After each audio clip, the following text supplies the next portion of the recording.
Good evening, everyone. Michael here. So I just wanted to make this actually kind of a more brief than I originally anticipated video. Um, so we are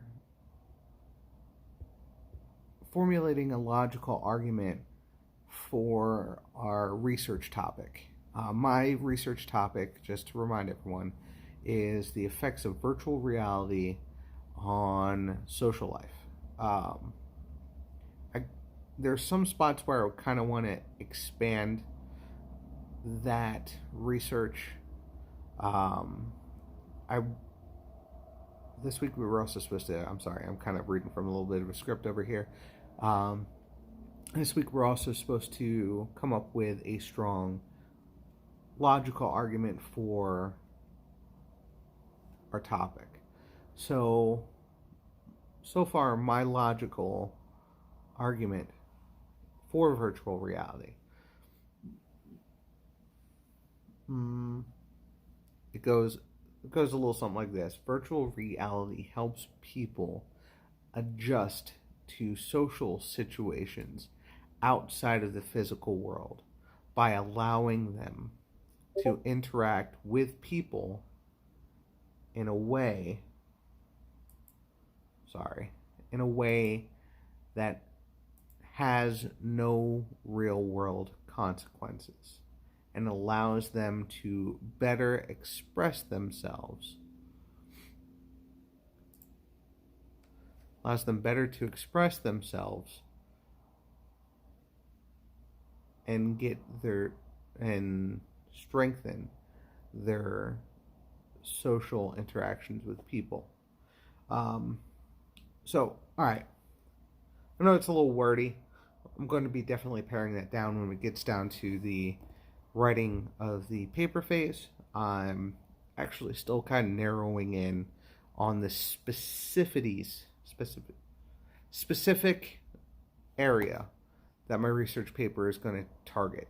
And I definitely want to hit the social aspect, whether it helps you, hinders you, pros, cons, and form my opinion for my thesis off of that, on whether or not virtual reality really helps you. As of right now, from the research that I've read and the things that I've come across, there has been a lot of positive things for virtual reality. Virtual reality was actually first invented to help people with engineering, from what I found. One of the things that I found, to break down parts of a building in a way that they could interact with. I could remember when I was about 10, 11 years old. No, it had to be 9 or 10 years old.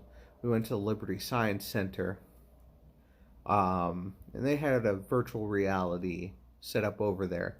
This big thing, just like with the personal computer, first took over the whole room, where you put basically a box on your head that had a projection, and you could move your head around and look at different things. I think I was looking at the atom, or a hydrogen molecule or something like that. And then I was looking at DNA and so on and so forth. They had us doing a bunch of cool stuff. But it was at the Liberty Science Center up in New Jersey. Now you have these units that you could buy. It's commercially available. Put these things that they call Lighthouse. What they are is trackers, in your home that help track body movement. And instead of sitting on your behind all day playing video games, watching TV, so on and so forth, these allow you to get up, move around in an actual virtual environment within a boundary, of course, that you set inside your own house or wherever you may be. Excuse me, one second. Sorry. So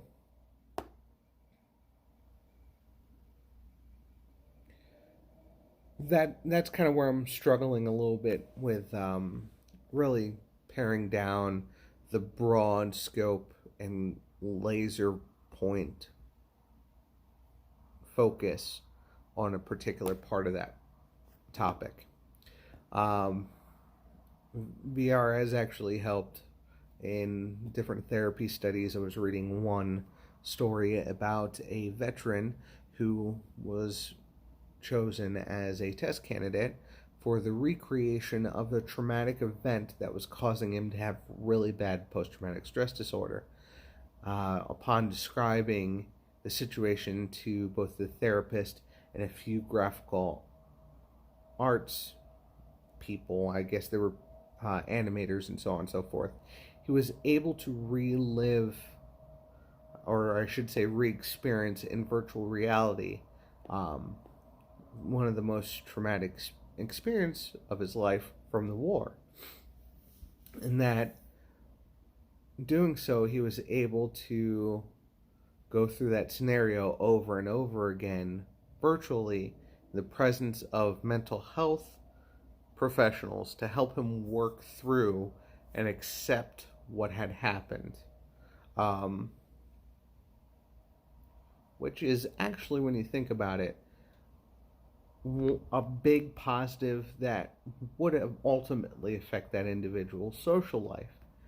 And being able to come to terms with losses and traumatic experiences greatly improve that person's ability to talk to people, to trust people, to open up to people. But there is also a lot of cons that kind of comes with this. Just with any technology, there's a pro, there's a con. Just off the top of my bat, there's this term for people who live at home, stay at home, don't go out, don't participate in society, so on and so forth. It's actually comes from Japan, but is now a global word because this movement kind of started in Japan and now it's spread around the world, or at least noticed around the world. They have these people called NEET, spelled N-E-E-T. They're people who remove themselves from society. Virtual reality does enable them to retreat in a different way, but open up in a different way as well. A good and a bad there. For example, a NEET would typically spend every waking moment in their home watching TV, playing video games, and not leaving their home. Yeah, sort of like being in quarantine like the majority of us are, just every day, every week, every month, every year that they've been able to do it. Usually they have people who are called enablers, help them out living that lifestyle, but in doing so, they don't tend to interact with people. Period. As a way to, and this is just from speculation here. Sorry, not speculation. This is just from some of the stuff that I've read so far.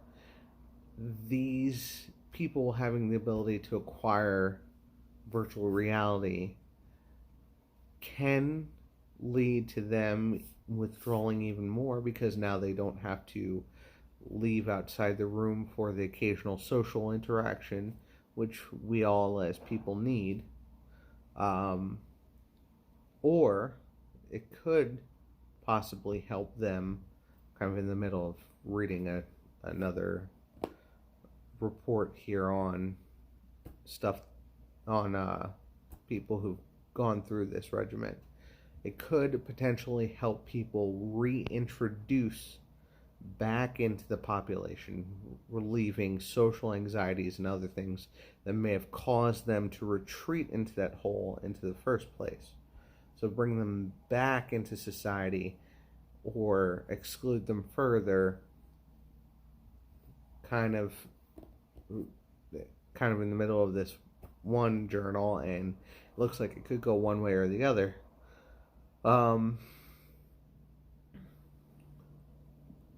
it is just from the little stuff that I have read, it is very likely that people do experience an alleviation of social anxiety when using these products. Just because you're no longer just facing a screen, your eyes and your hearing is taken up by the sensory inputs that make you feel a little more immersed into the digital world than what you are. And I could tell you just from watching some sci-fi TV shows that we could face a situation where it can be exploited against us. I mean, I don't know if you guys ever watched the TV show Black Mirror, but they do go into where, 100 years in the future, you're playing a video game by putting a little transmitter on your temple, and you're in a world, and next thing you know, you're doing extra things outside what the video game developers intended for the video game that you're playing, and you're experiencing things and doing things, and it kind of just binds you to being what they call it diving into that virtual world, and it makes you want to stay there longer and ignore some of the things in your actual life that you typically hold to, be of high value, and just abandon that for some thrill. But I'm still early in my research.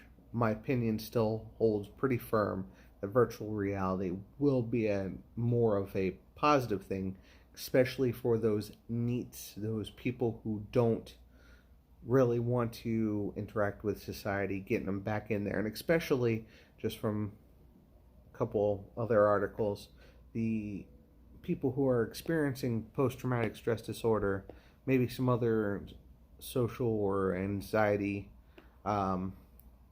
experience-based things, I have a feeling that I will see some more positive reports from there. Well, just to prevent myself from rambling, I'm sure I've rambled just enough to talk your ear off. I hope everyone has a wonderful day, wonderful week. May God bless you all, and we'll all get through this. Talk to you later. Bye-bye.